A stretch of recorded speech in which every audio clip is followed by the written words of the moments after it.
When former New York Times columnist Nicholas Kristof launched his campaign for Oregon governor last October, many questioned whether he's actually eligible for the job. I think we need new vision, new leadership, and I believe I can provide that.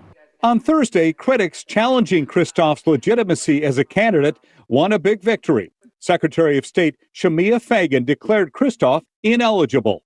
Today, Oregon's elections officials disqualified Mr. Kristof's filing for governor because they determined that he will not have been an Oregon resident for 3 years before the November 2022 general election, as required by the Oregon Constitution. Kristof responded a few hours later, promising to appeal.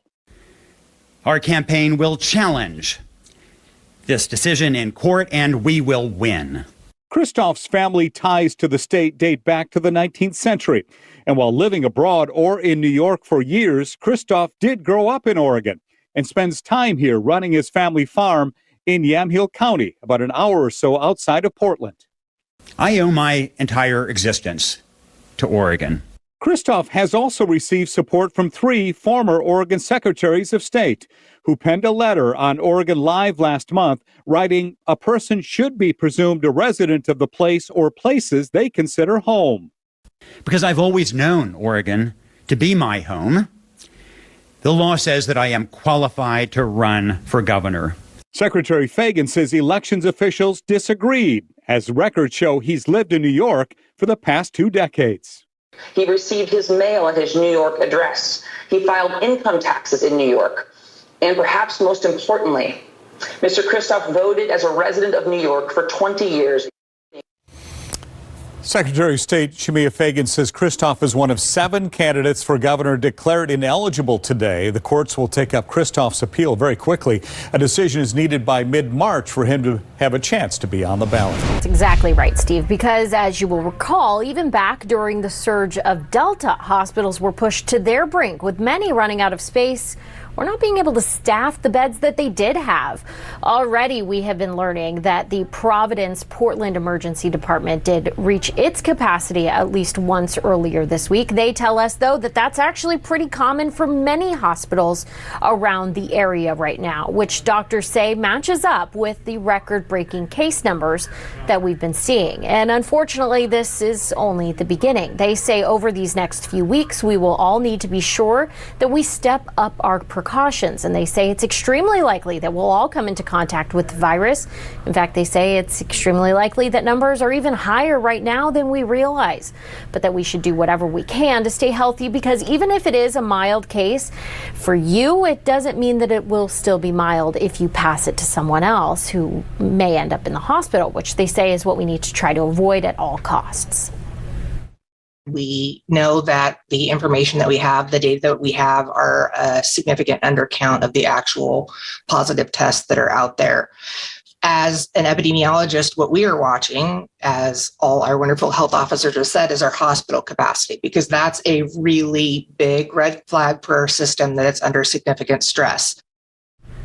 They believe numbers are higher than being reported because of the number of people taking at-home tests. They say that it's likely many are not reporting them to public health. And on top of that, with some likely asymptomatic, they never know that they even had it.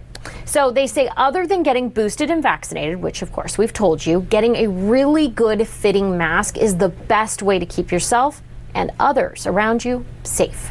The cloud of concern hangs over Oregon and Washington schools. Vaping is no longer a fringe substance. It is considered the concern in schools. A CDC survey says these e-cigarettes are now the most commonly used tobacco product. And you can see in 2020 at 19.6%, nearly 1 out of every 5 high school students reported using them. Joy Lyons works in substance prevention in Southwest Washington and says students are turning to the substance to cope. Feelings of anxiety, depression, hopelessness, helplessness. The results of the pandemic are still apparent in our young people's lives and our staff's lives. The collective trauma and stress is just real. They don't technically have tobacco, but they can still have a non-healthy combination of nicotine and other chemicals, leading to potential addiction issues and lung damage. The vapor, and it's causing more issues, and it hasn't been studied long enough to know the long-term effects. Michaela Johnson is in these schools in rural Clackamas County, working for the nonprofit organization Todos Juntos. They provide wraparound health services for kids and their families, and yet she says when they were forced to work remotely, away from face-to-face time with the students through much of the coronavirus pandemic, they lost the ability to read troubling signs and symptoms. That connecting piece, when you were in school, you could go down the hallway and be like, oh, that kid's obviously having a bad day. Let's go talk to them. Or if you're on a computer and they black out their screen on Zoom, you can't tell. So, what signs and symptoms can you look for now in both your kids and your friends? Check for changes in behavior or school performance. And doctors say the best way to keep your kid out of danger is don't vape yourself, because Lyons agrees that the message of just say no isn't working. They're already taking risks. That's how their brain is right there to do that. And telling them just say no is teens tend to want to challenge that. The message now is connection is the best prevention. We need to care about each other in our communities and work together to create health in our community.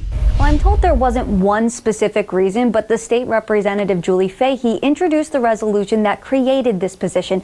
It all started with a constituent who had a challenging tax case and reached out to her about it. That led to Representative Fahey to look at taxpayer advocate offices in other states, and she, along with other legislators, decided it was time to have one in Oregon.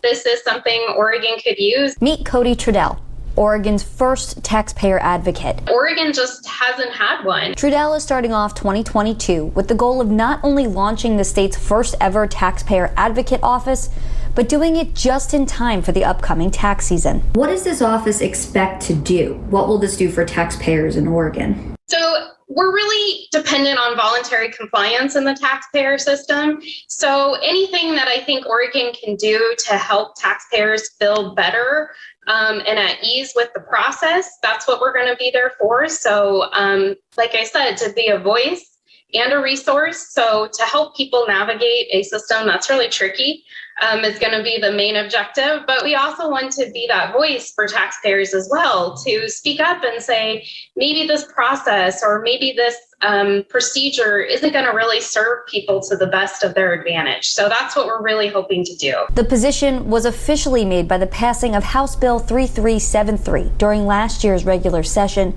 but it's been discussed by lawmakers in 2011 and 2017. While it took years to launch, Trudell has just a few weeks to get it up and running. Next week, she and her staff will begin putting together resources and information on their website. I don't think a lot of people realize that you have rights when you go to get assistance from the Department of Revenue.